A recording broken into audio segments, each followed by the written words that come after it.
we're going to go on the record here. We're back on the record on JD 88. There's been an impromptu question to Holmes be able to see their child. The state was going to make an argument as to what has been going on, I assume. Yes, ma'am. And Mr. Holm interjected something about it's been a month. Yes, ma'am. So, go ahead. Your Honor, on November 14th, Mr. and Ms. Holm came to DHR, reported that they no longer want to visit their child. That's a lie. November 15th, they then submitted document number 1, which caused the department concern for its safety. On November 16th, they went back to the department, said they still wanted to visit. However, the department informed them that we would attempt to make arrangements and that they no longer wanted to visit at the agency. We obviously no longer were comfortable with them being at the agency, and so we began to explore other options. Last week, we were able to secure someone who could supervise visitation for 3 hours on Saturday. We contacted the Holms on Friday after moving heaven and earth to make sure that we were able to secure all the proper funding for it. The Holms, we talked to Mr. Holm. Mr. Holm asked us to, after kind of telling what we wanted, asked us to wait a minute. He conferred with Ms. Holm, and they said they were not willing to do that, that they wanted the visits to be unsupervised. At this point in time, the department is not willing to do that. We are not willing to, their offer was Mr. Kirby to supervise. We're not willing to have Mr. Kirby supervise. So at this point in time, we have made those offers. We attempted it, again, this last weekend to have that visit. So if they have not visited in a month, it is squarely on them. I won't let Ms. Holm address that. Yeah, we would like to. No. I'm just going to read that. So our last visit was on November 11th, which is over a month. Our last ISP meeting was a day before that. Leslie threatened to, because we didn't want to comply with her demands of things that we don't feel are necessary, she threatened a counselor would be observing our visits against our consent of counseling and a psychological exam. So under duress on Monday, November 14th, Christian called DHR and spoke with Hope Brown. Christian told Ms. Brown we felt very uncomfortable and unsafe going for a visit at DHR because of the threat Leslie told us about having a counselor watching our visits behind closed doors, a counselor we have never even spoken to. Christian gave Ms. Brown our phone number for our caseworker to call us back to set up a visit in another neutral location. We never received a call back. Wednesday, November 16th, I called DHR at 8:01 a.m. and spoke with Leslie. Leslie said she was assuming we were not coming in for visits anymore, but that she would call the foster parents to make sure they bring the baby in and come in for 9 a.m. We arrived at our visit at the set time of 9 a.m. The foster parents arrived at the same time, as did the police department. Unable to see our baby, Leslie escorted the foster parents out back, and our baby left out of the back door with the foster parents. Leslie then proceeded to tell us in front of the PD that we're not going to have any more visits because of the information you have sent out. We feel unsafe. Leslie called on December 9th, stating we could have a visit on December 10th at Chiaha Mental Health. Now this is a month later. We stated we do not feel comfortable visiting at that location with a counselor and that we would be happy to go to either DHR, which was declined by Leslie, or Heflin Recreation Center, or anywhere else public. We stated that Mr. Kirby could supervise at either location at any time, and Leslie said she would have to call us back about that. Mr. Kirby called Allison Miller and told her he was comfortable supervising our visit at either DHR or another public location like Heflin Rec Center. Allison Miller said she would call Leslie. She called Leslie. Leslie told her she would call back on Monday. On Monday, December 12, 2016, neither Mr. Kirby or Christian and Danielle heard back from Leslie or Allison Miller about visitation. And Your Honor, we have recordings of this to also prove it. We have recordings of the ISP. We have recordings of speaking to her over the phone. One of you gets to argue this. Same principle applies. Mr. Slinker. Anything else? No. Okay.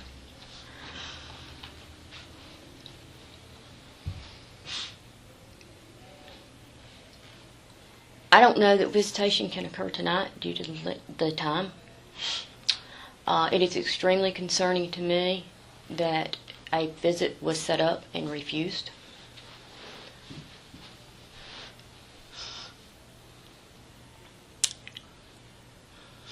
you need to understand that your colloquy with dates and times is well taken, but it is not a backdoor to testimony.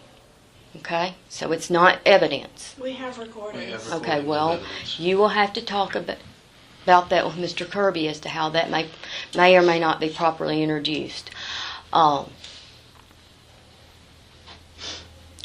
If indeed we don't get finished tomorrow, by say 1 o'clock, I think it would probably be very proper for the department to set up a visit with you and your child. But both of you are going to have to give a little bit. This visit's going to be supervised. Did you hear me say that we offered any public place? Well, you listen, the visit's going to be supervised. Supervised by who?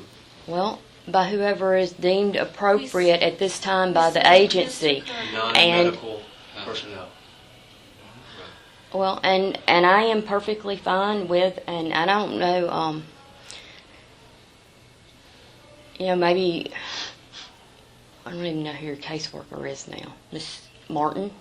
Correct, Your Honor. To supervise the visit if Mr. Kirby wants to go even and assist or watch that visit. And I know that's been done before by other attorneys. I think, Mr. Kirby, you may have even gone up to the department and supervised a This is visit a conversation that we actually had on the phone, and it was rejected. Well, That's true, Your Honor. So it's redundant. I mean, stop arguing with me, Mr. Holm. Stop. I'm trying to resolve your situation here, okay? It's difficult. I know. I'm sorry. The department can call, if there's a situation, they can have law enforcement come up there. Even if you get a 30-minute visit, it's better than nothing. We'll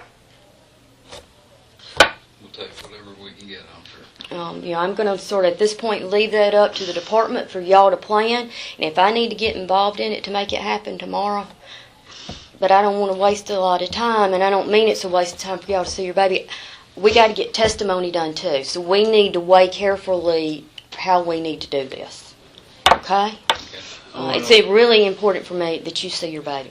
And I also want to state on the record that all I care about is nourishing my child, and I'm dried up. I can no longer pump. Okay, well, that's also, something I want we'll. on record that we demand our officer's child back now. You've already made that demand. Okay, Mr. Holm, I note that the record is recording that.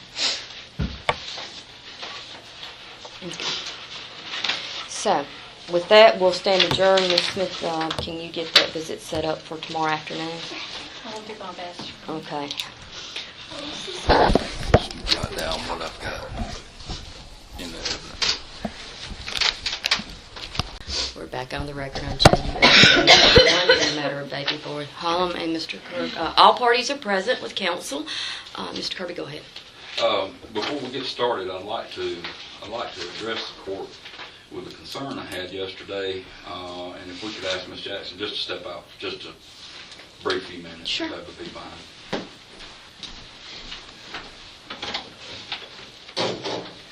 Judge, yesterday, I guess something happened that concerned me, and I don't know. How Mr. Slinker meant this. Yesterday and I can't remember exactly when it was during the proceedings, Mr. Slinker was walking by, and I said, asked Leslie to stop looking at me, and he wants to kill me all the time. And I believe Mr. Slinker will tell you the same thing. He told me to tell my wife to watch what she posts on Facebook. Okay, that creates a concern for me, in that I feel like now the department is trolling or looking for anything on me personally, my family. Now, Mr. Slinker may not have known this, but my wife is my legal assistant. So yes, she has helped me with this case, but she has not said anything that would breach the confidentiality of this case. And if the court would like, I can pull up her Facebook post and show you exactly what it is that Mr. Slinker was referring to yesterday. Your Honor, first off, I was walking to the back, and he said something ostensibly what he said, and I said I will address that with her. I think there's no doubt in this court's mind that there is a lack of appreciation between Mr. Kirby and Ms. Smith. Mr. Kirby's actions in this case actually, he has done some things in attempting to get records that I would find quite offensive. But again, I've elected not to bring that up to the court too, where he was rude and offensive to workers making demands for things and not really caring about other things. That being said, I said, just so he would know, that his client referred his wife referred to him fighting evil today. And Judge, she posted that. It got to the department. The department is not trolling anyone with regards to Mr. Kirby. Really don't care what anyone says, but I thought he might want to know that that's being said because, again, I think that goes exactly towards the animosity that he expresses towards Miss Smith, and I expect will be on full display later on in this case. So, again, I think that is what there is. I don't really care what his wife posts. I was just letting him know, really as a courtesy, so that way he would know that that's out there as well. You know, if he wants to take offense to it, he's welcome to take offense to it. But again, that was meant really just as a courtesy. And Judge, I put this on the record in case anything comes up in the future. If DHR is coming after my family. I mean, and that's strictly. Judge, I object to even a reference that we would come after his family, Judge. We don't come after people. They're obviously looking for things if they're pulling my wife's Facebook post. Judge, he can proffer no evidence that we went out and got it. People send us things all the time, just as they do other people. And again, I was letting him know as a courtesy because, again, when those things are known, that does help spike a little bit of the animosity between the parties. Again, I encourage my folks to post nothing on Facebook involving anything. I have attorneys that work for me. I have secretaries that work for me. I make sure that they post nothing that could ever be construed in any way, shape, or form with regards to anything that I am doing or anything that my agency is doing, down to even political comments. I ask them not to make those as well because, again, it can be misconstrued. And Judge, I will tell you about the conversation that I had with DHR. I requested the Holm records. I did. I called. I did not think myself to be rude. Evidently, Ms. Smith thought that I was rude, or her caseworker thought that I was rude. I didn't think myself I was rude, but I apologized if I was. But I was requesting the records for the Holms. And those are records that should have been produced prior to the day of trial. Day of trial was December the 5th, not December the 14th. I've heard all that. Yes, I understand that. Mr. Slinker said I'm just going to go on the record here, and Kerry, no offense, we've had this conversation before. Kerry can be abrupt. It's his nature. He's defending his client's case. Okay. I've heard from more people that Miss Smith doesn't like me and shoots me dirty looks. It's her nature. Okay. It is what it is. Well, do you think it impacts this case? I wasn't concerned about it until the comment was made about tell your wife to watch what she posts, or you might want to talk to your wife about what she posts. And I will say this just because, I think everybody in this room knows, especially those of you that come up here and practice a lot. With the juvenile cases, I'm really sensitive about the confidentiality. I understand. And if it was something that Mr. Slinker saw or was brought to his attention that he thought, hey, you might not know about this post, if it was truly a courtesy, and if that's how he's saying, hey, it was just a courtesy, I don't know if you knew about it or not. I didn't know about it till now. Well, I knew that she had asked for prayers yesterday, and it was unspoken, and God knows about it. That was the original post. Everybody thought that I was in, I've had heart conditions back in August. Now, that's no secret. So everybody thought that was it. So her response was that the post about battling equally. So, And Judge, if it was a courtesy, then I appreciate Mr. Slinker bringing it to my attention. Obviously, I misread the intentions. But then, and Judge, I will tell you as well, I told him, look, this is a small community. This stuff gets out. I mean, it is what it is. And again, I would want to know if one of my secretaries was posting something because, again, it does impact the feelings of people in the case. And again, I would want to know that that was being said on my behalf. I would also like to then take this opportunity, as long as you're going here, Miss Jackson last night informed me that Mr. Holm continually keeps mouthing to her, "You're lying, that's not true." And I would ask that you admonish Mr. Holm to stop speaking to the witness while she's sitting on the witness stand. If I see it happen, I will. Thank you, Judge. And I'll make a conscious effort. I generally am taking notes, trying to watch what's going on, but I'll and to be fair to the Holmes, I'll watch it from both sides. Okay. Anything I else? just wanted to bring that, and I've already touched on this. Judge, I'm going to have a further objection. I'd just like the court to note for the record that I'm objected to all of the testimony that Stacey Jackson gave yesterday due to her narrative. We were not provided those reports. And while Mr. Slinker was correct in saying that, discovery could be supplemented up until the day of trial, that's true. This is not discovery. These are records ordered. But nevertheless, we've been through that. It's been, they were provided in the middle of trial, not beginning of trial. So. And Judge, I would also then just add for the record too, that it's also rebuttal to the testimony of the parents who have, based on whatever the court makes of their assumptions or assumes with regards to their testimony, it is to rebut whatever the court assumes is their testimony based on their assertions of their Fifth Amendment rights. So noted, and my ruling stands on that. Okay. But I understand why you're. We just asked the court to note the continued objection to any I understand. that might have been contained in the records that should have been provided. We ready? We're ready. Yes, ma'am.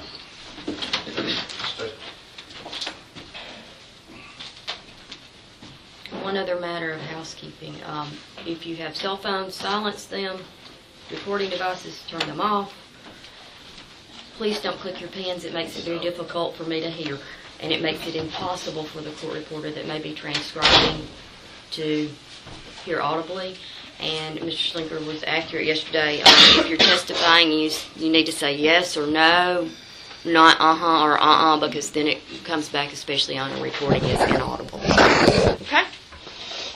Ms. Jackson, you remain under oath. Yes, ma'am. Mr. Kirby, I believe you were in the middle of questioning Ms. Jackson. Yes, ma'am. Okay.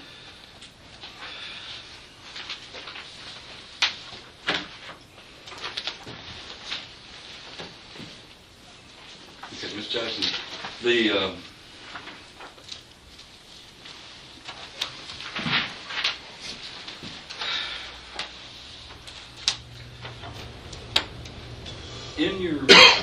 in your narrative that you provided, or that we provided to us yesterday, you're right then, for the explanation purposes, your narrative is what you write up your notes on what happened. Is that correct? Yes. Okay.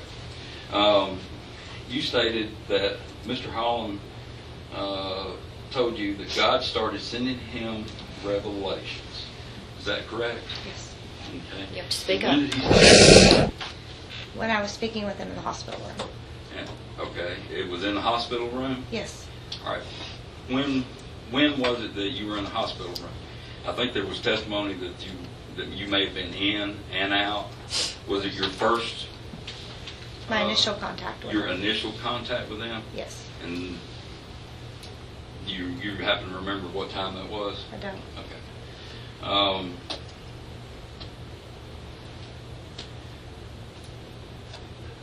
Let me ask you this. Ms. Jackson, do you believe in God? Objection, relevance. Just personal belief. Judge, it is irrelevant what her personal beliefs are to this case. Sustained. Okay, we'll move on.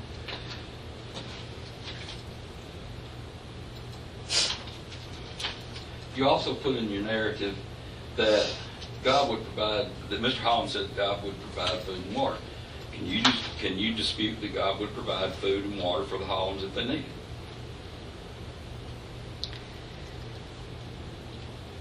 Their statements were that if they ran out of food and water, that God would provide it at that time. That if they didn't have the money, that God would provide it. And I would say that that is probably not a stable thought, that there should be thoughts that they could go to get assistance somewhere, but not that it would just be provided. What kind of assistance are you talking? You know, agencies that help. They said that they depended on strangers to provide them food and water along the way. Okay, but if somebody doesn't believe in engaging public agencies, is that okay? Yes. Okay. So they're not wrong in believing that God will provide them food and water. No, that's not Okay. You stated also in your narrative that the tent is not located in a registered campsite. Is that personal knowledge, or did someone tell you? They told me. Mr. and Ms. Holm told me that And when was that? on the initial contact. Initial contact.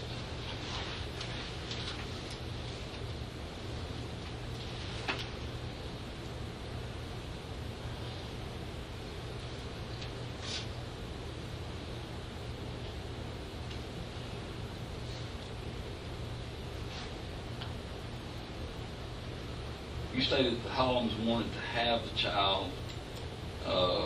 childbirth near the water. Is that a fact that you first had knowledge of when you contacted them, or were you told that by somebody else? That's what they told me. That's what they told you? Yes. Okay. So, the reporter, the person that initiated this report didn't tell you that? That's what Mr. and Ms. Holm told me. That narrative is my first contact with them. Okay. That's what they said that Ms. Holm had told you. That's what Mr. and Ms. Or Holm told me. had told them. No, told me. That's what they told me in the hospital room. That's what Ms. Holm said? Yes. Okay. I'm just trying to get it straightened out. You said that they're not bound by, they told you that they were not bound by societal standards or contracts, such as names, contracts, social security number. Is it wrong for them to feel that way? Judge, what's wrong? No. Okay. So it's not wrong? Objection, asked and answered. Okay.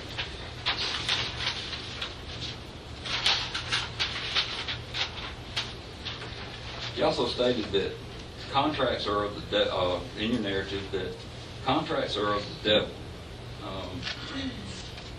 You stated you had specialized training to determine mental health, I guess, symptoms, but not diagnosis. Is that correct? Yes. Okay.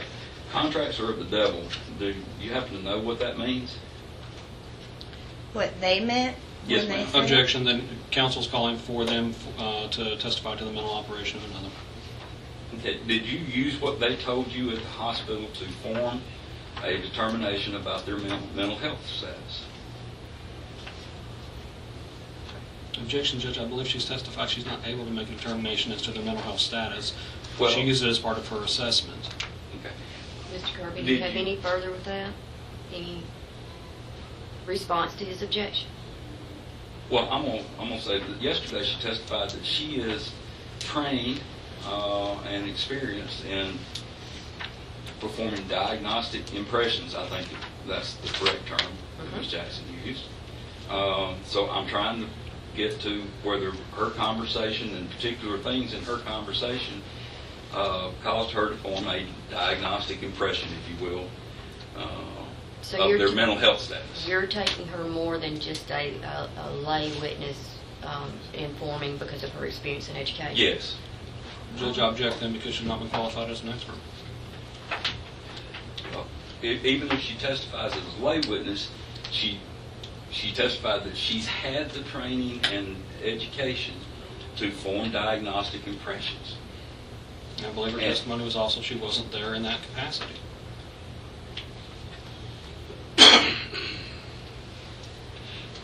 But obviously, she uses her diagnostic impression, as Mr. Slinker said yesterday, to get all that training and experience and not use it. Obviously, she's using her training and experience to form a diagnostic impression or an impression that she's using to report to the department a reason why they think that Mr. or Mrs. Holm has mental health problems. To the best that she can, I'm going to allow you to answer it if you feel like you can. Okay. Did you use the conversations that you had with the Holms to form a basis for your reporting? Let's ask you that. A basis for your reporting to back to your supervisor or whoever it was that was, and all of this is in the narrative. Did you use that to form an opinion as to their mental health?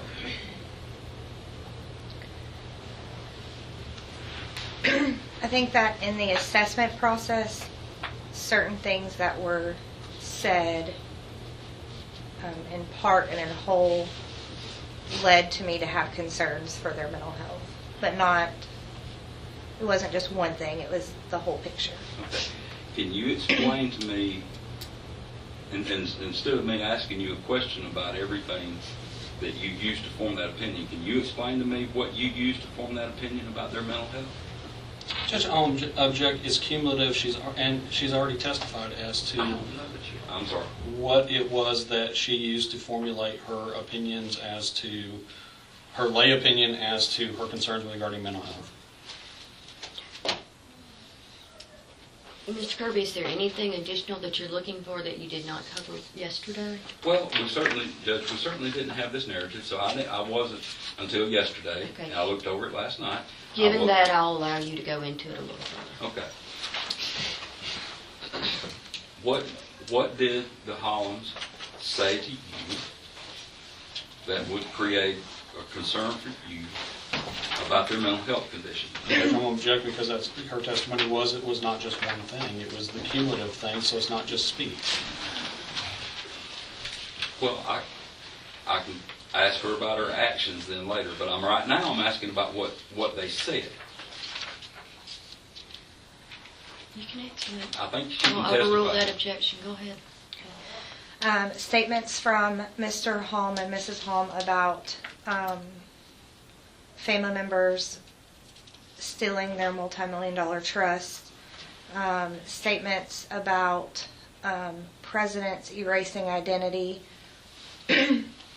Statements about the fact that his ID could not be confirmed because it was a conspiracy, and that we were a part of the conspiracy, and that it was chaos, and that several statements calling myself Satan and the devil, and statements like that. Okay. The statement you just mentioned about being the devil, was that before or after the child was taken?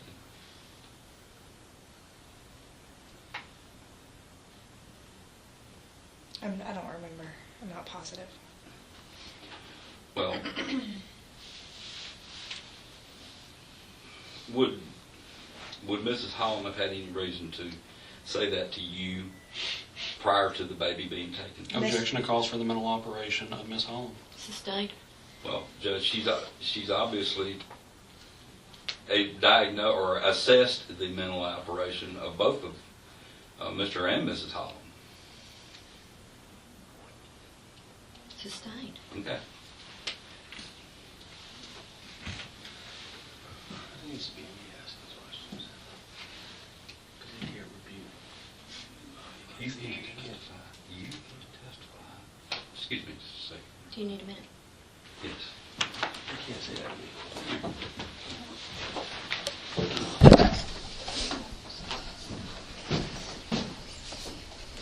All right, we're back on the record. I'm JU 8801. And Ms. Jackson, you remain under oath. Mr. Kirby. Okay. I'll get down to it. You stated that the Holmes told you they plan to raise their child in a tent. Is that correct? You have to speak up. Yeah. Yes. Just so the court knows, she is sick. She's having problems hearing as well too. So that's. Part Do you of need to move problem. over? Or you need me to speak up? If you don't mind, I I can't can hear speak very up. well That's at all. fine. I can talk loud. And Judge, I mean, even last night when we were talking, it was sometimes hard to hear her because she doesn't really sound like she's talking. So just she Okay. knows. All right, I'm going to repeat the question. Okay. You stated in your narrative that the Holmes plan to raise their child in a tent. Is that correct? Is that what they told you? That's what they initially told me, yes. That's what they initially told you? Yes. Okay. Is a tent not shelter? It is shelter. Okay. Do you know of any people that, or have you ever heard of any people that live, I want to say, off the grid without, I'm sorry, I'm not, that live off the grid that don't have power, don't have water, you know, but they've got considered shelter and you ever heard of the people doing that? Yes. Okay. Does that make them unable to raise their child or care for their child? No. Okay. And then,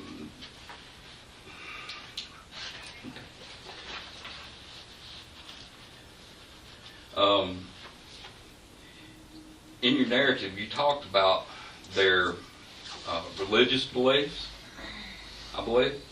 Did you not? Did you have a conversation with the Hollands about their religious beliefs? Yes. Okay. And what did they tell you? Objection, Judge. This has been asked and answered. We've been through this. Judge, if we went through their religious beliefs, I don't remember it. We did. Ms. Jackson talked about creationism, that it was creationism. And again, Mr. Kirby, since you did just get the records yesterday, and you looked at them last night, I'm going to give you a little more leeway with this. Okay. But let's try to move forward with testimony that's not repetitive. Okay. It'll just be one quick question. You did speak with them about their religious beliefs, that's correct? Yes. Okay. Well, maybe two questions.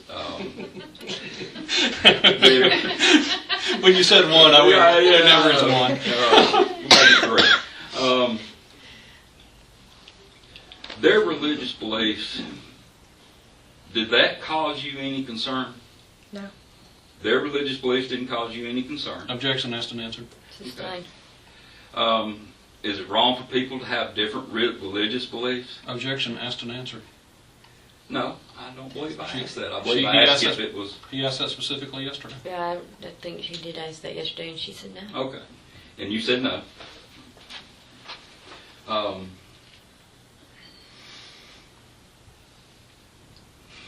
Would the Hollands' religious beliefs tell you that they couldn't care for or raise their child? No.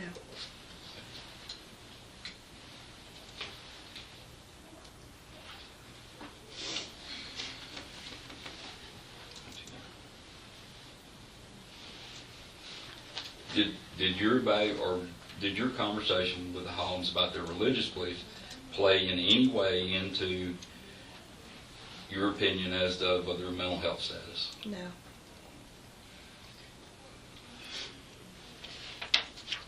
Are you using the totality of everything that you observed and heard on your initial contact with them to base your concerns for their mental health status?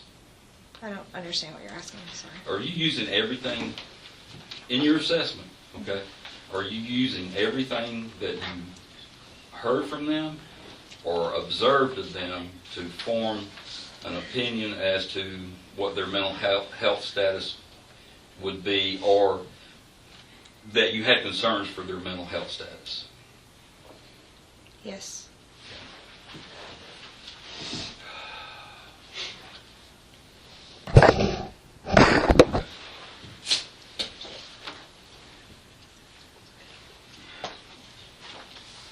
When in your initial contact with the Hollands, was there an emergency reason that the baby needed to be taken right then? Objection, Judge, we've been through this. Thank you, sir. Sustained, we did go through this yesterday. Did Mrs. Holm appear to be safe with your first contact with them? Mrs. Holm. There were concerns with Miss Holm's mental health as well. Well, no, I mean, maybe not understanding what I'm asking, and I'm lowering my voice again. When you made initial contact with the Holms, was Mrs. Holm safe? Was she safe? Yes. Was she in a safe environment? Let me ask that way. She was in a hospital. Okay. And Mr. Holm, did he pose any threat to you? Yes, I feel like he did. What kind of threat do you feel like he posed to you? He was extremely escalated, screaming that I was, or saying that I was Satan.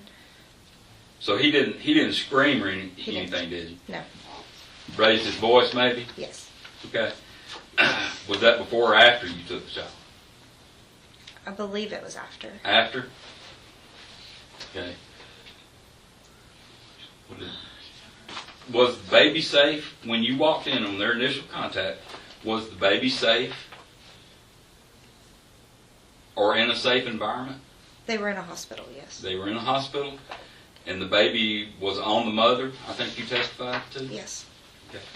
Any danger to the baby there? There was concerns that Mr. and Miss Holland wouldn't allow the hospital to put the security bracelet on the baby. So there was a concern, once I assessed their mental health, that they would try to leave with the baby. Okay.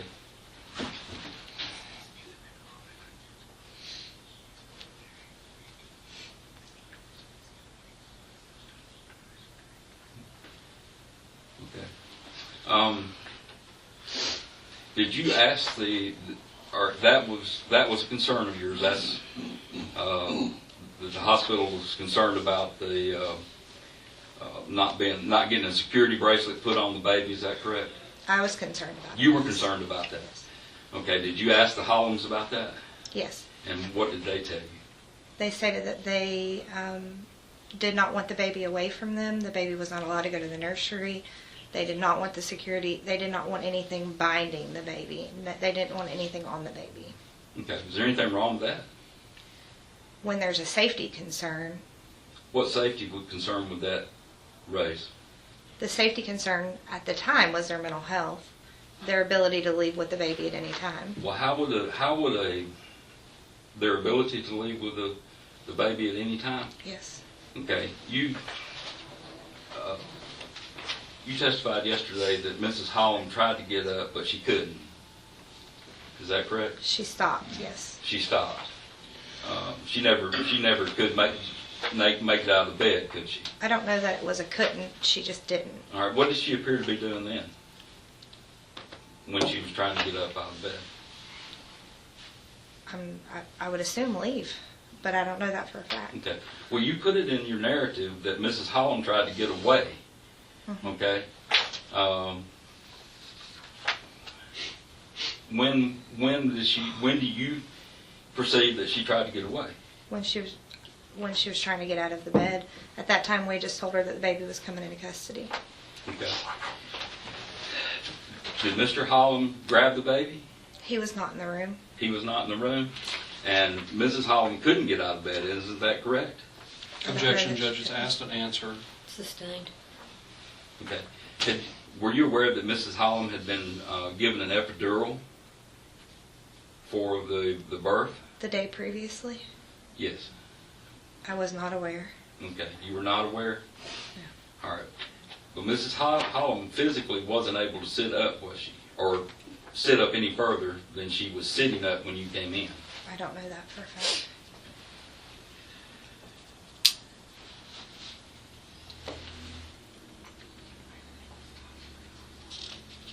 Did, when you say she attempted to get away, did her feet come out of the bed?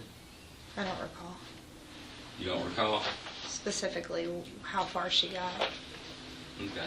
And was the baby with her at that time? Yes, And where was the baby? in her arms. In her arms?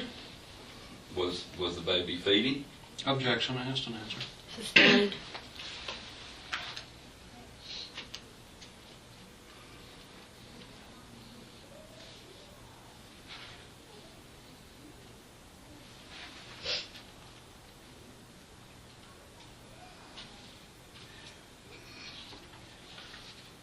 in your narrative, you put down that Mr. Holm talked about a previous child. Do you remember that conversation? I do.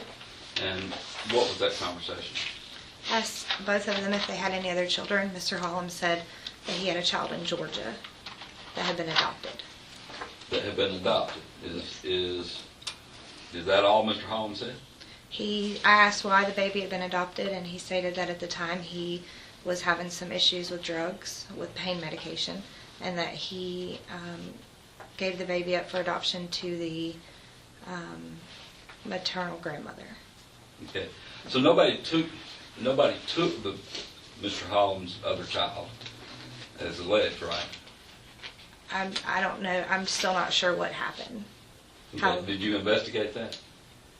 The other child? Yes, ma'am. I was unable to speak with the person who has custody. I asked Mr. Holm for her contact information, and he was never able to give it to me.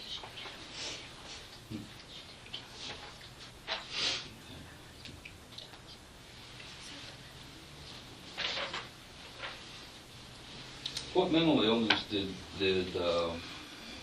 Mr. Holm self-report to? At the hospital or at shelter care? At hospital.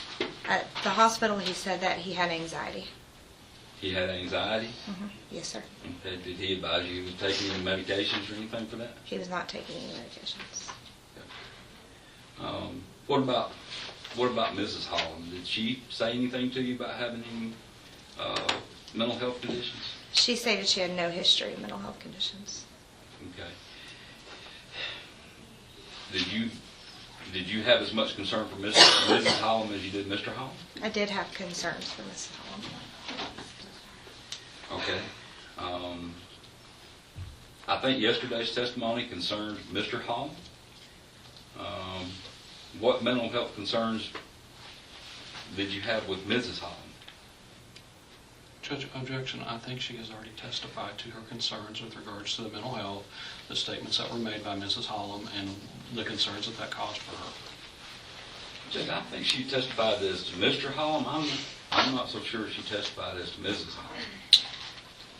I took it as collectively. However, it was more directed in your questioning towards Mr. Holm. So I'm going to allow it again. Just to... We're not going to dwell on it, but just... Right. Statements that Miss Holland made while I was there. To you? Yes. Okay. Can you tell me what specifically she said that would make you have a concern for her mental health? When we initially made contact and I had asked them both if they had criminal history, after we had tried to run Mr. Holland's identity and it came back as not on file, I asked Miss Holland if she knew of any reason that his identity would come back not on file or why they would not be able to verify his identity. And at that time, she's the one who told me that the conspiracy information with the Freemasons and that the Freemasons had assisted in erasing his identity. And that's why we couldn't verify who he was.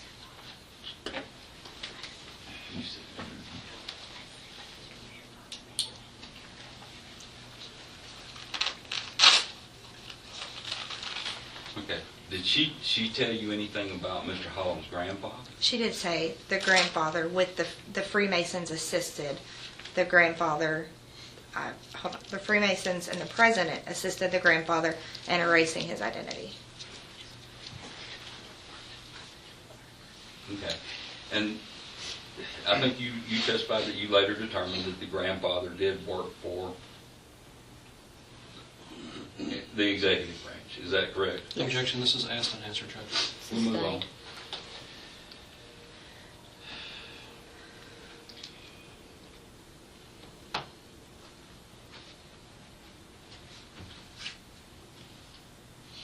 And I know Mr. Schlinker's going to object, but you did testify that you found part of what they told you to be true. Is that correct? Objection. This is asked and answered. Sustained. Okay.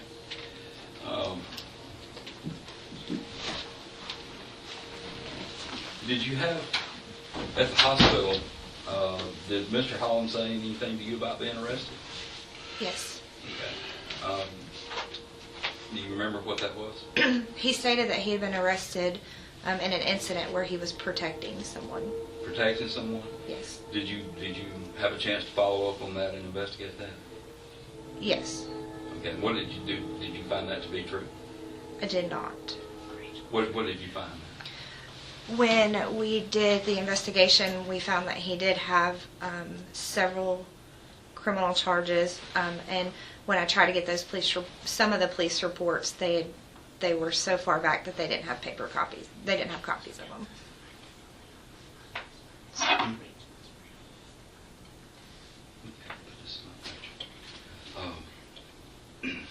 What did you find out? What were the disposition of those cases, if you know? Most of them were dismissed, I believe, and one was maybe a probation. So were these all very old? They were older. Okay. You remember any idea of what year they might have been?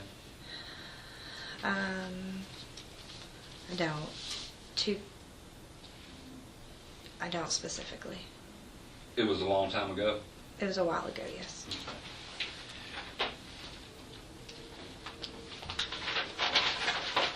So that shouldn't be a concern for you now, Mr. Holm's prior arrest, should it? No.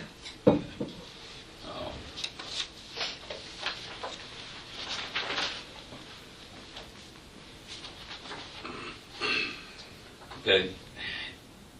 In the petition, I think it alleges that the Holms were maybe part of a drug cartel. That was the information that was suspected at first contact. Okay. Did you investigate that? Yes. Okay. And what did you find out about that? It was untrue. That was not true. Yes. And when did you find out about that? I don't know the exact date. Several days after. Was it before or after shelter care? After. It was after shelter care? Yes. Okay.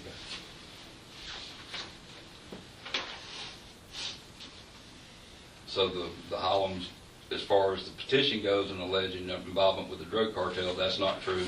That's not a concern anymore. Is that correct? That's correct.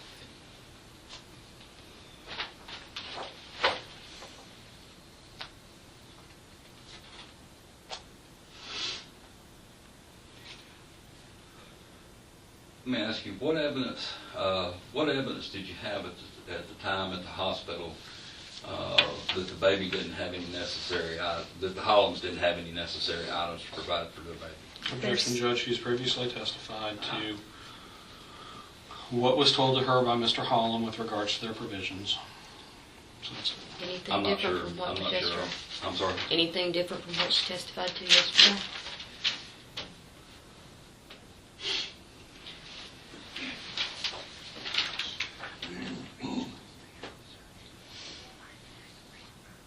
Okay. All right. We'll withdraw, Your Honor. Do you remember Rachel Israel being in the room with you? Yes. Okay. Do you remember while Miss Israel was in the room that she searched a bag that the Holms might have had? I don't know if I was in the room when she searched it. Okay. Did you ever look in a bag that the Holms... Did you notice a bag? They had a bag, yes. Okay. Did you look in that bag? No. So you're not sure whether the Holms had baby items or not, are you? They self-reported they had none, so I didn't have any reason to investigate it further. Okay. But your testimony is that you weren't there when Rachel Israel searched that bag. Is No, that I was correct? not to my knowledge.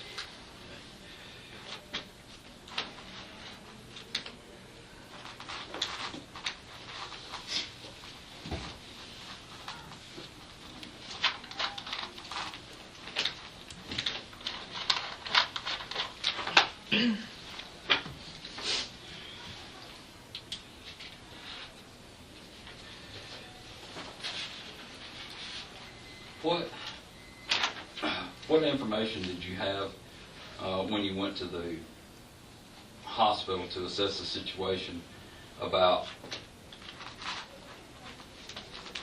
how Mrs. Holm got there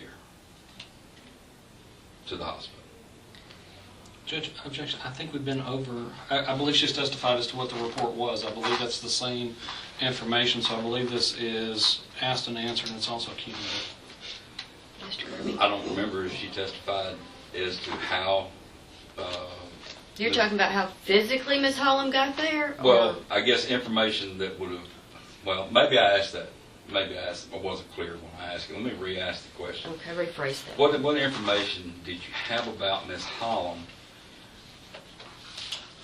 when you went to do your assessment prior to her going to the hospital? Judge, What information had you received prior about her labor, I guess? Prior to meeting Miss Holm? Prior to meeting Miss Holm and prior to Mrs. Holm going to the hospital, what information did you have about her labor experience? The information that I had about her labor experience, I got from Mr. and Miss Holm. Well, I can tell you.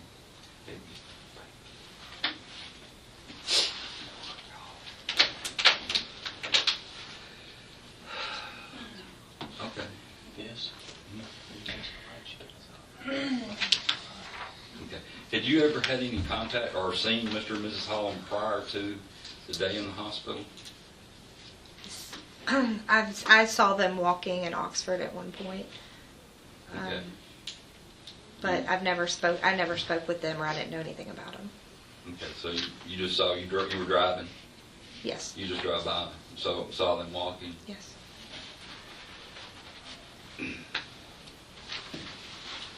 And I guess where I was going, I'm sorry I'm skipping around on it, but I guess where I was going on the other question. In your narrative, you put in there that the charge nurse said that Mrs. Holm was laboring in the woods and water. Would that bring that back to mind or refresh your recollection as to what you put in the narrative? Yes, she told me that, but not before I went to the hospital. She told me that while I was at the hospital. Okay. Was there any evidence that Mrs. Holm was in the water trying to give birth to a child? Miss Holm denied that.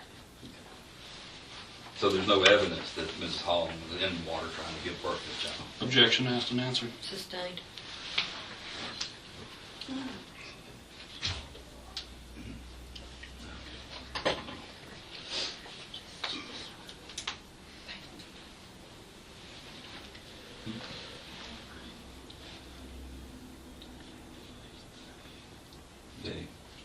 Do you recall telling the Hollands that you didn't agree with their views on life and that they were dangerous?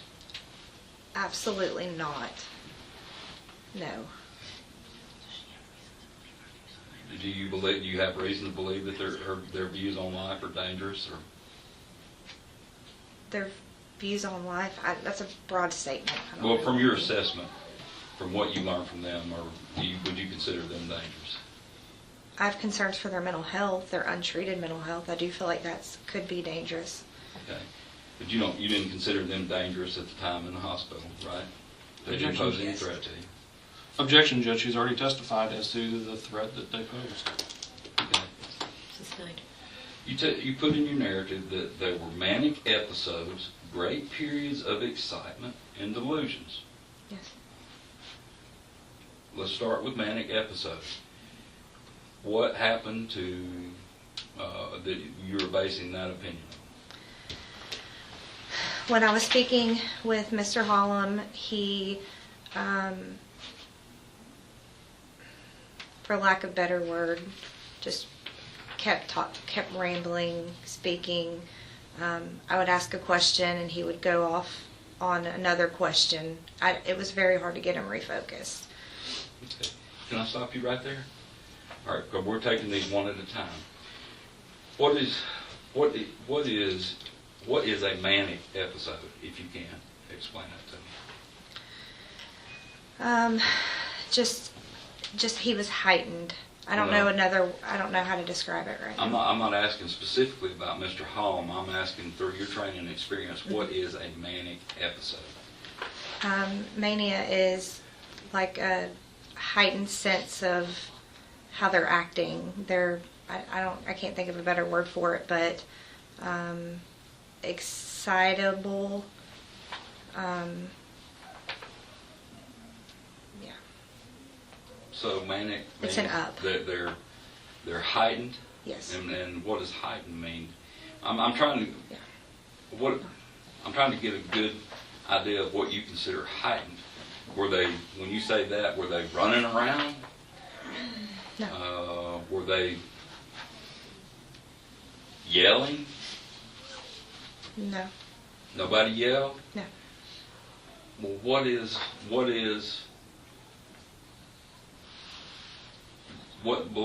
led you to believe that they were having a manic episode? They were just what I said, just the way that he, his manner of speech, just the way that he would go off on a tangent and just it was just a heightened sense. His effect the whole time was pretty flat, and then he would go off and he was just excitable. Just back and forth. And this was after you took the child? No, this is in my initial contact. That was in your initial contact? Yeah. Okay. Just Passion.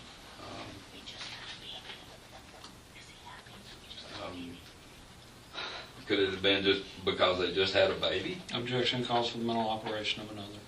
Sustained. Well, Judge, she's testifying as to mental operations and she's talking about manic episodes. No, Your Honor, she's testifying as to her observations, and she described it in words that she used. Okay.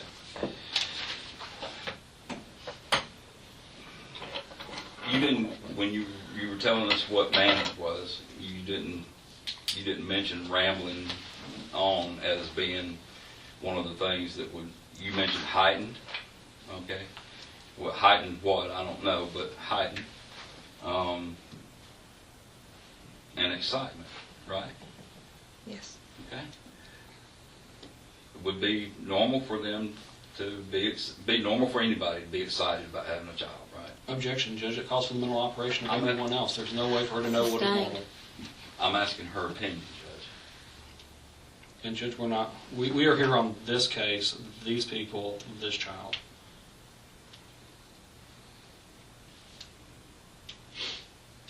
Sustained. Okay.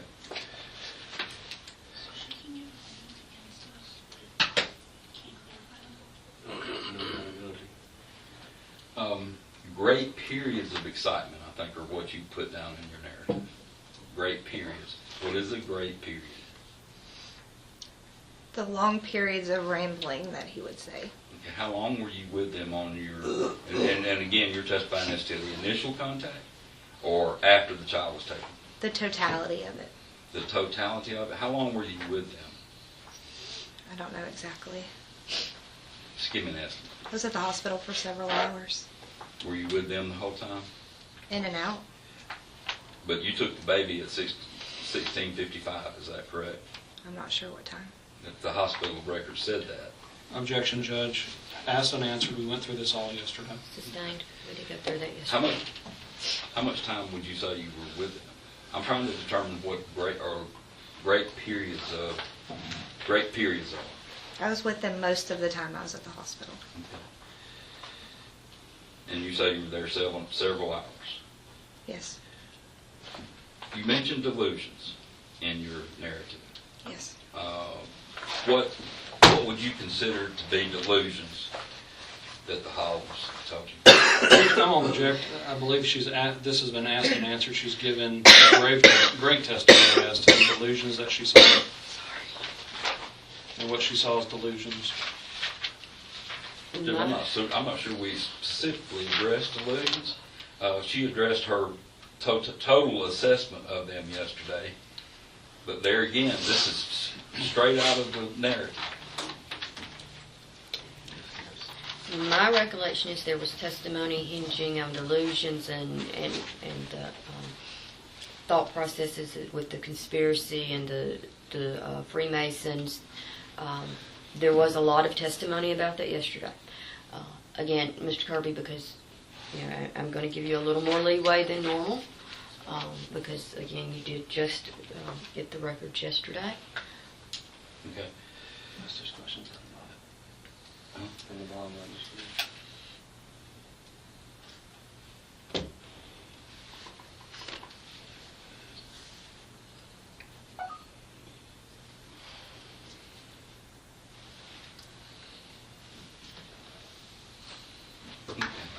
Let me, I'll get to that right after this. Okay, all right. Okay, if you testified yesterday that the conspiracy with the Freemasons, how would that be delusion? Delusions that his family could wipe out his identity and that this was all happening as a conspiracy towards him. Okay. Any other thing? I mean, you found that his, and I know Mr. Schlinker's going to object, but I mean, you found that it's true that his family worked for the government. Objection, Judge. Asked and answered. Ask and answer Okay. 10 minutes ago. Mr. Kirby, I really am listening. Okay. And I know you're working real hard to do with your case, and I greatly appreciate that. But Was there anything other than the conspiracy about a race and identity that you thought was delusion? Yes, statements saying that I was Satan and that I was sent there to steal the baby, and the entire conspiracy of it. The entire conspiracy of the taking the baby? That I was sent there as a part of this bigger conspiracy involving his family to take the baby. Well, I believe that's the first testimony that we've heard that the conspiracy, that his family was involved with the conspiracy to take the child. How did you come to that? He asked me, Mr. Holm asked me several times if I had any connection to the government and statements that the government, his family's involvement with the government, how that they were high-reaching and how they had been involved in, like I said, erasing his identity. And then at the ISP, further statements about that Rachel Israel was an agent, and that they had concerns about an agent being sent with their family government ties. Okay, so now we're adding testimony that we've got a conspiracy to take the child, not just that Mr. Holland's identity had been erased. Objection.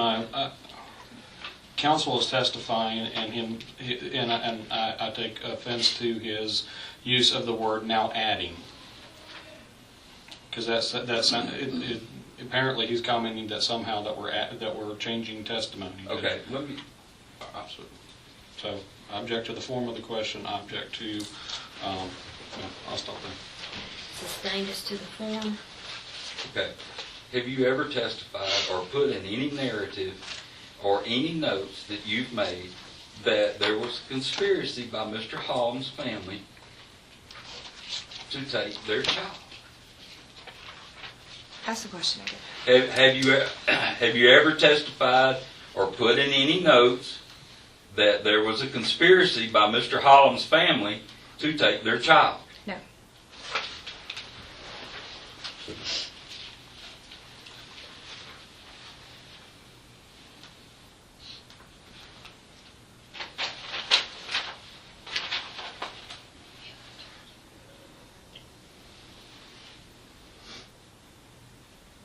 In your narrative, you put something about irrational thought processes. Who were you talking about? Both parents, Mr. and Miss Holm. All right. What led you to believe that they had irrational thought processes? The same information, the conspiracy theories were irrational. The conspiracy theories Were irrational. were irrational? Yes. Okay. And that would be both theories about the identity and now the baby, correct? I don't understand what you're asking. You're saying conspiracy theories, meaning there's more than one. The conspiracy of the erasing of his identity was irrational. That his identity wasn't coming back because it was a conspiracy to erase it. Okay. It was an irrational thought. But you're not process. talking about the conspiracy to take the baby, is that correct? Right this moment. Yes. The conspiracy in taking the baby started developing then, but it developed even further after shelter care. So my biggest concern at the time was a conspiracy about why we couldn't identify who he was. And that was what you're basing irrational thoughts on? Yes. Okay. Do you know who Jimmy Holm is? Yes, Okay. Did you speak to Mr. Holm? I did. Did he seem to confirm Mr. Holm's testimony about a trust account? Objection, Judge. It goes into hearsay. Judges, I think it's in Miss Jackson's narrative. Judge, it's hearsay. Whether it's in her narrative or not, it does not change that it's an out-of-court statement made for a particular purpose. Mr. Holm isn't, or Mr. who? Holm. Holm is not present. He has not taken the witness stand. Therefore, anything he says is hearsay. Is Jimmy Holland present? Judge, Jimmy Holm's not present. I'm not asking what Jimmy Holm said over the phone. I'm asking her, did he confirm or deny any suspicions that or questions that Miss Jackson might have had about a trust account? I think the way that is phrased, it is hearsay if you rephrase it. Okay. Did you find out that issues with a trust account Mr. Holm told you about were true? Yes. Okay.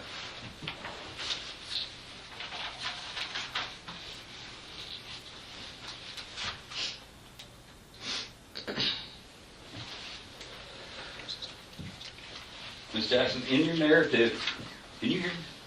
I'm sorry, I'm speaking No, now. you're In your fine. narrative, you put in there about an SSI worker verified over the phone that he gets SSI due to paranoid schizophrenia. You remember putting that in your narrative? Yes. Okay.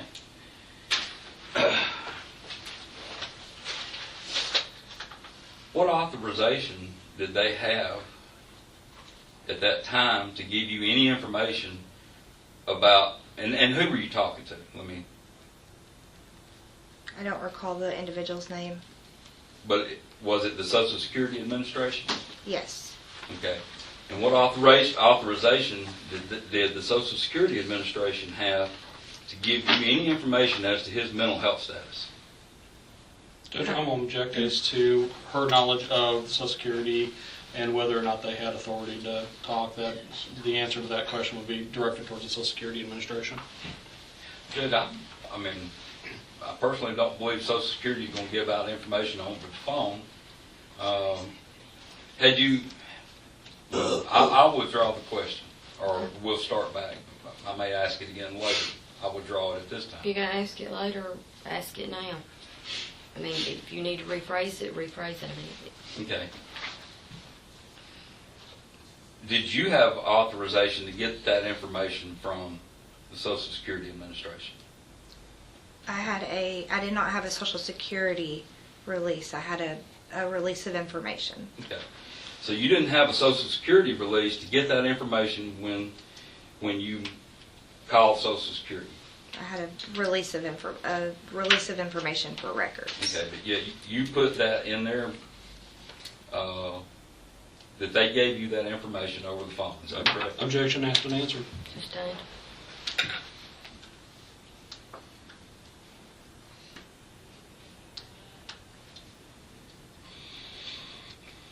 In your narrative, you put down that when you visited with the foster parents, that you were going to apply for the baby's birth certificate and Social Security number the next week. Has that been done? That was not me. That was Alex. or Chris and Alex Martin. She's the foster care worker. She's the foster care worker? Yes. So that wouldn't be part of your narrative? Now, her monthly contact with the baby just goes into my narrative to show that we are seeing the baby monthly. Okay, well, to your knowledge, has that been done? What's that? I'm sorry. The social security number and birth certificate for the baby. I don't know anything about where they're at on that or what's going on with that.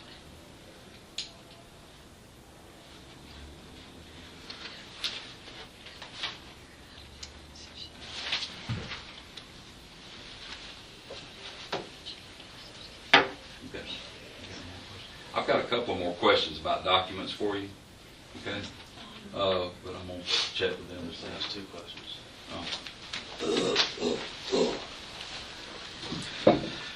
Okay.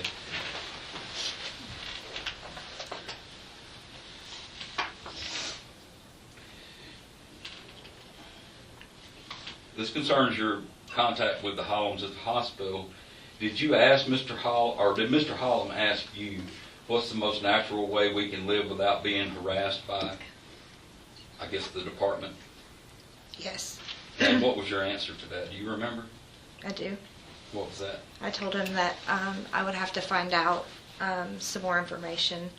At that time, I wasn't really sure what he was asking, and then I came back and gave them an answer. Gave What Miss Holm an answer. What was that answer?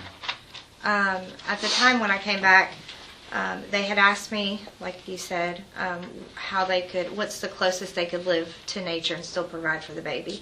When I came back, I asked Miss Holm, I told Miss Holm that we couldn't tell her, shelter-wise, if she had shelter and provisions. And I asked her what they would need to stay in line with their religious beliefs and be able to provide for the baby. And she stated at that time that they would want to live in a primitive cabin. And I asked her if she had the means to do that. And she said that they would have the means after she got her disability. She never came back in. You got to testify. Okay.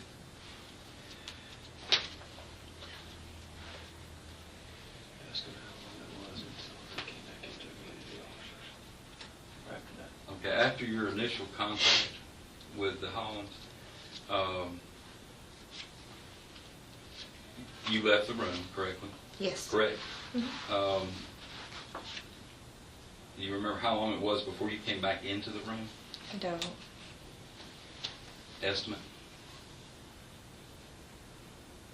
15, 20 minutes. I don't know for sure.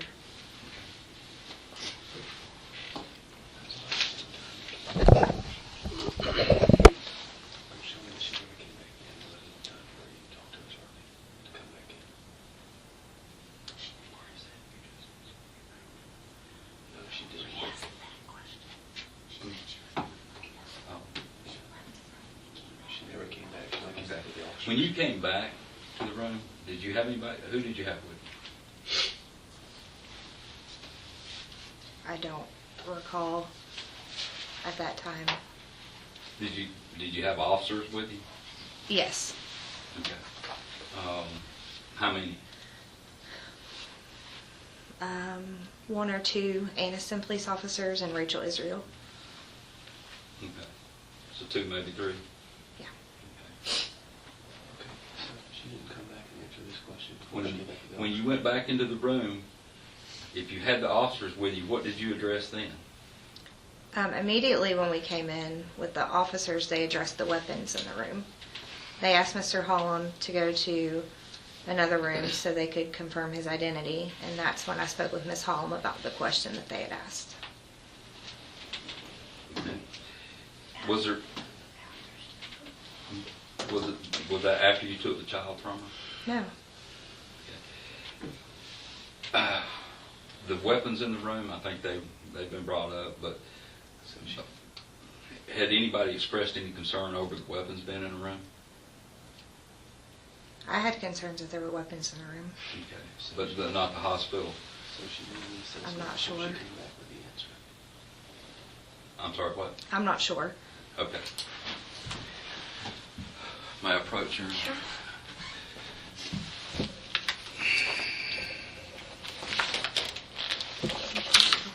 Ma'am? Ma'am? What you looking for? Look for this. Okay.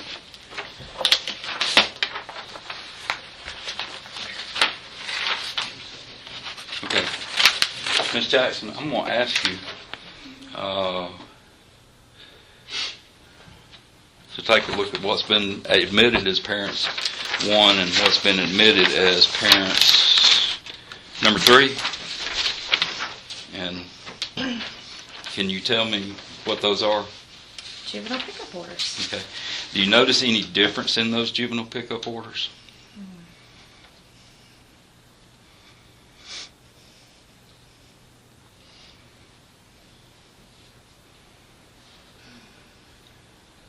No, this one's faxed, but that's really all. Okay. Specifically about parents, parents number 1, beside the date that's written in, besides Judge Walker's name, there is a time. Okay. And I think you testified yesterday that it was 5:20. Yes. Okay. On the juvenile order, the pickup order that was faxed to the hospital, which is Parents Exhibit 3, is there a time written in there? There's not. Okay. So those orders would be different, Yes. right? Is there any reason why the order that was faxed to the hospital would be different than what the judge signed? I wouldn't know. Okay. Down on part 2, and I'm having to look upside down here. It says description of child. Is that correct? On either one of those orders. This is part 2. I'm sorry, part 3. Or 3. Yes, description of child. Okay. Is there anything filled out there? No. What about part 5? What is part 5? Officer, authorized person. Part 5? Oh, I'm sorry. I certify that I received the custody of the above named child. Okay. So what does it say? I mean, is a custody receipt? Is that what it says? Yes. Okay. Is that signed or dated? No. By you? No. By anybody? No. Okay. But your testimony is that the pickup order that was faxed to the hospital is different than the one judge signed here that's of record. Is that Objection true? asked, answered, and cumulative. Sustained. Okay.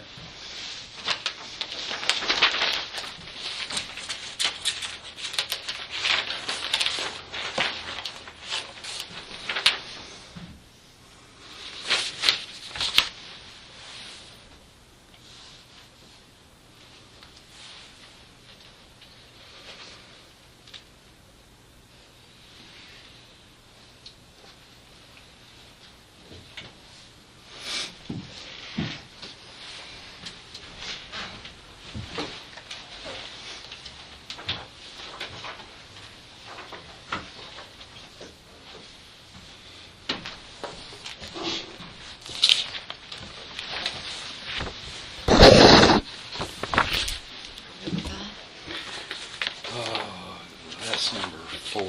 Yes, it'll be number 5.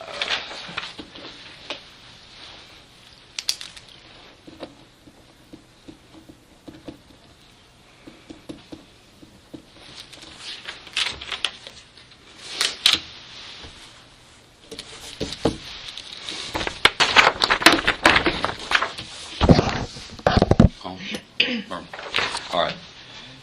Ms. Jackson, I'm going to show you what I've marked as Parents Exhibit 5 and ask you if you recognize that. Judge, I object. I'm not seeing it. Let me present that to Mr. Slinker.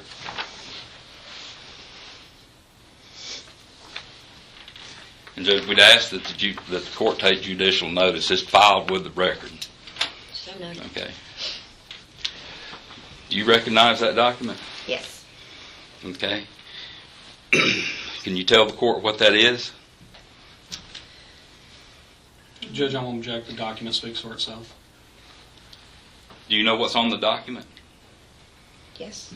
Can you tell, did you have any part in making this document? And making it?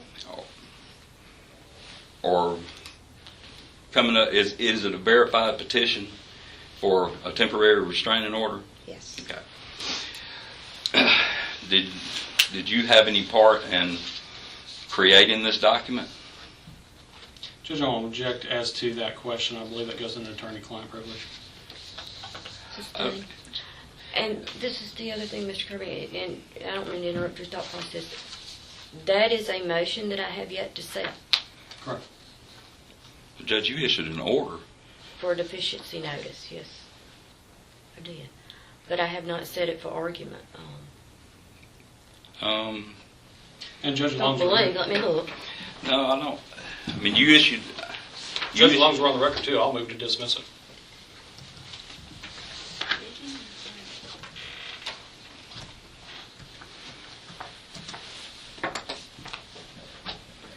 Dismissing the verified motion. Petition, Judge, it's a Petition. verified petition for TRO. Judge, Mr. Slinker didn't file it.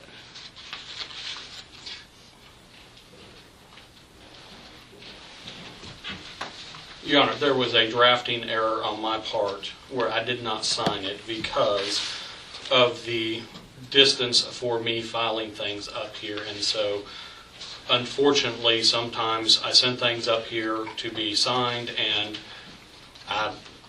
my signature is not necessarily always on them. This is not the first time it has happened. It was the intent. The court asked for that to be corrected. And again, that is part of the reason why the department is moving to dismiss it. There's another reason as well, but I won't get into that. So again, furthermore, it's filed on behalf of the department as well. So as their attorney, I think I more than can ask that it be dismissed. I think you're correct in that you may dismiss your verified motion for temporary restraining order. Is that what it was called? Verified Petition. I believe. Complaint. But As far as her answering questions about the document itself, why you filed it, that type of thing, is that? Yes. Go ahead. It was filed in. I mean, it's part of the record.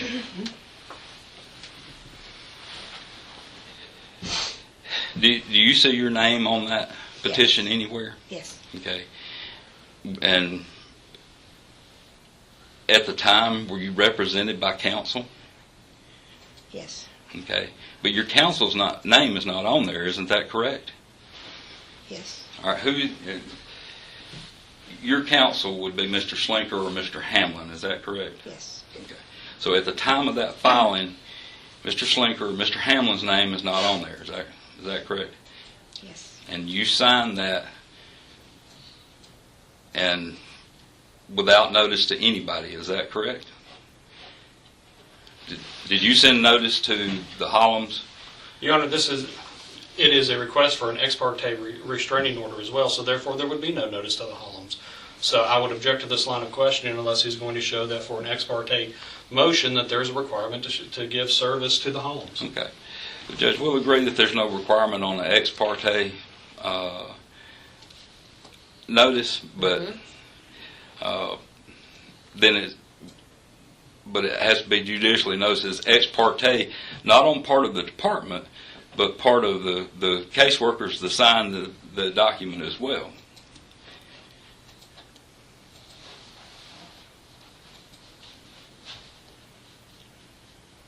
They're signing. There is no signature that indicates an attorney filed this. I understand that. Okay. So it's an ex parte motion filed by the department director and 3 caseworkers that are represented by counsel. And again, Judge, the court is aware it was a drafting error on behalf of myself. The court issued an order that be corrected. The department has not corrected it because the department intends to dismiss it. My order said, legal counsel shall file proper notice of appearance, certification of the filing, come in compliance with Rule 65 if an ex parte order is requested. And I have not read that particular document in a while, so there must have been something in there that made me lead to believe it was an immediate request. Showing amended pleading what immediate and irreparable harm may occur to the state, who the reference plaintiffs and defendants to the parties of this action are. Judge, what does the order say And about? then show that the parents were served with a copy of the pleading. A certificate of service was not contained with the pleading. And the court does note, if it is an intended ex parte request, that the Rule 65 does not require immediate service of that particular document. I believe it requires service Later. later on with a date set within 10 days after the granting of the ex parte Right. TRO for them to appear at that time. And again, it's not being granted. And again, it was a drafting error on my part not to have my name on there, but again, it is the department's intent not to go forward with that. Judge, how long does the order give the state to make these corrections? 48 hours, and if they deem not to do that, then it's deemed, they're not going to get to change it, and they're now dismissing it. So they made no corrections to the ex parte relief sought. At this point, are you asking me to testify? Well, no, I'm sorry, wrong. But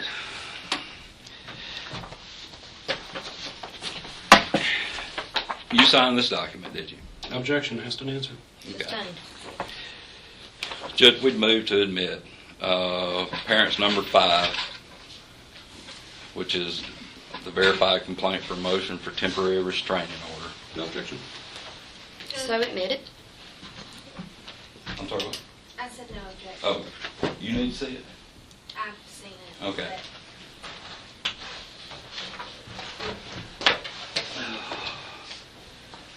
And Mr. Kirby, while you're looking at your notes, and are you ready to go on? I'm going to go ahead and do an order dismissing this based on the motion of the state. Okay? That's fine. Well, go ahead. Alan Court's not responding.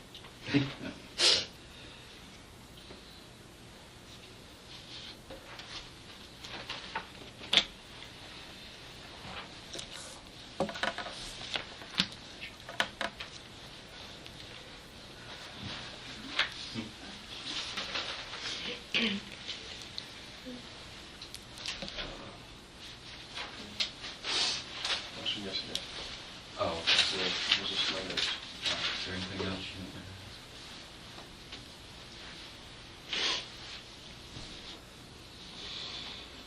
Mr. Kirby, Yes, ma'am.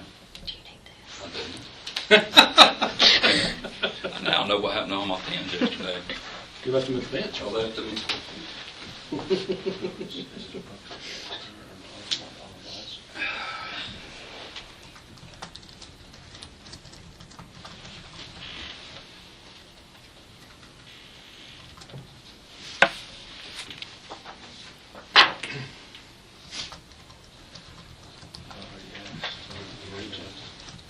No, you've already asked that.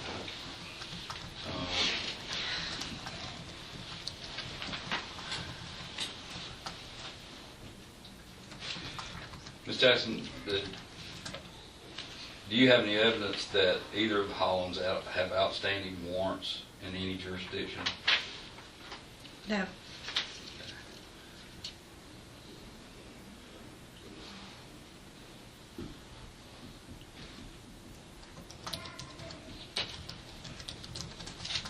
Do you have any evidence that the Holms acted negligently toward their child? Judge, I want to object as to evidence, because I believe there has been plenty of evidence based on her testimony taken, whether the court elects to determine that as negligence or not. But again, I think that has been asked and answered. Judge, I'm sorry. Go ahead. I don't know that she's testified as what evidence she had. She's testified as as to her opinions and what was reported. Judge, testimony is evidence. So, again, there has been ample evidence as to what her concerns and what she saw with regards to, if the court wants to term it negligence, with regards to other concerns that she had as well. And again, I would also argue it's cumulative. Sustained. I'll ask what physical evidence.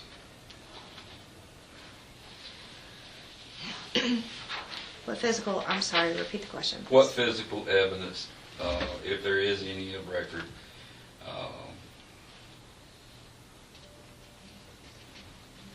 that the Holms were going to harm their child?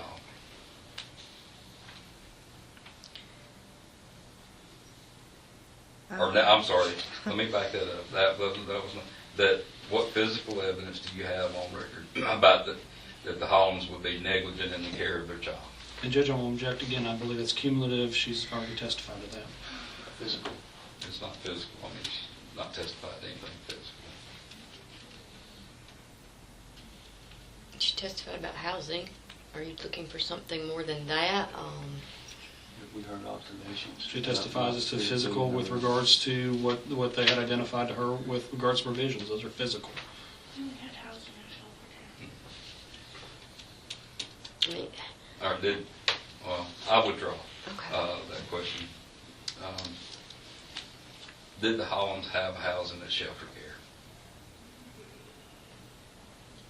They stated they did. Did we show receipt of the lease? Did they show you any kind of receipt of the lease or For a lease. for a lease? Excuse me. They stated that they had one. Did they show it to you? I don't Did we show the judge? recall, no. Did you sit in during the shelter care hearing in here? Yes. Okay. Was there anything produced by the Hollands that would indicate that there was a lease? Yes. Okay. So the Hollands did have housing at the shelter. They stated they did, yes.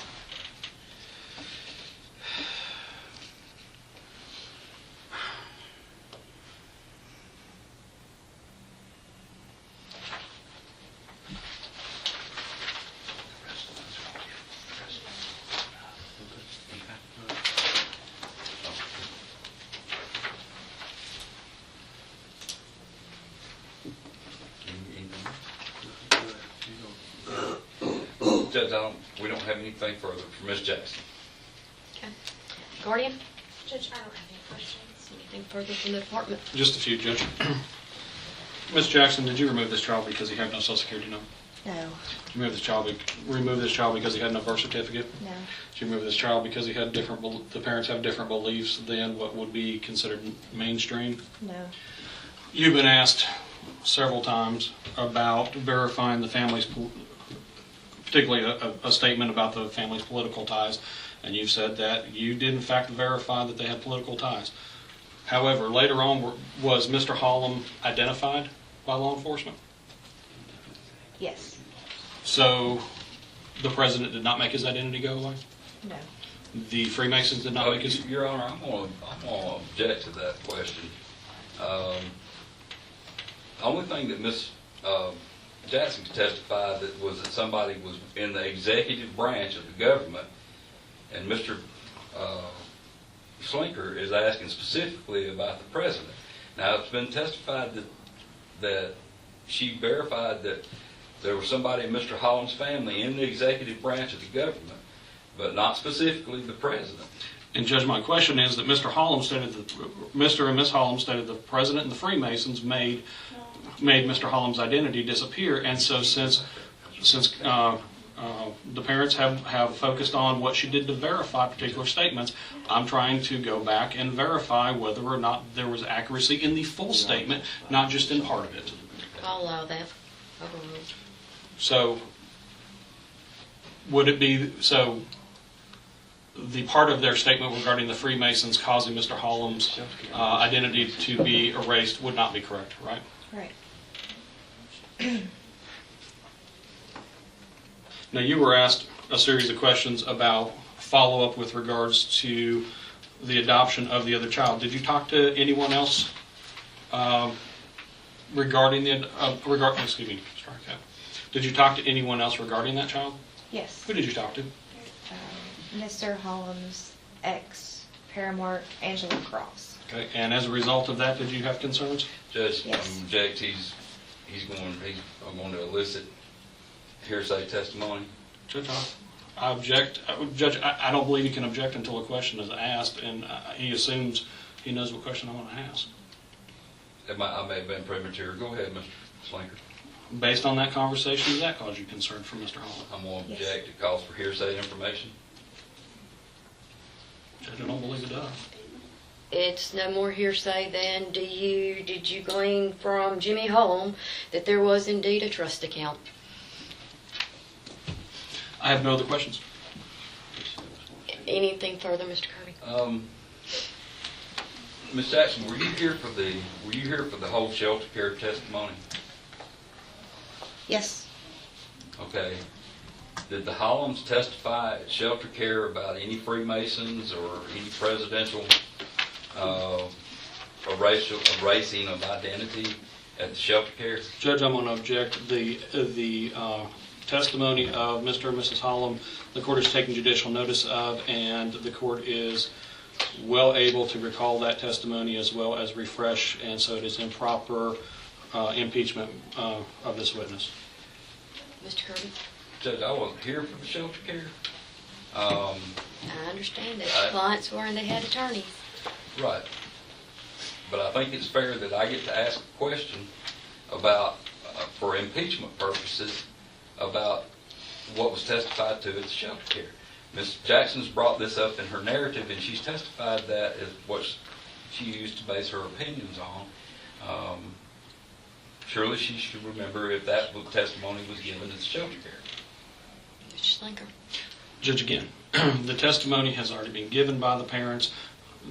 That is already in evidence, and again, it is improper impeachment. It is not the role of the witness to compare testimony. Sustained.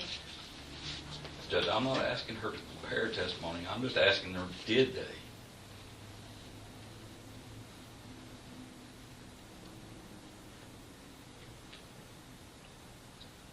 And again, your clients were here. They were represented by counsel.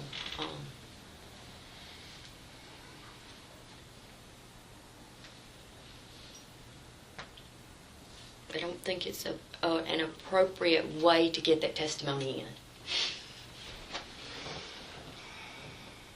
Did you ever say anything about Freemasons?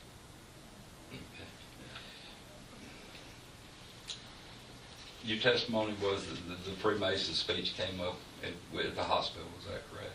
Yes. Did you ever hear the Holm say anything else about Freemason Freemason and conspiracy to erase identity? No. Okay, that's all I have. Guardian, No questions. anything further from the department? No, ma'am? May she be excused. Please. Okay, thank you. All right, we've been going about an hour and a half. You want to take a 10-minute break? Yes, ma'am. Please. Thank you, Red, everyone.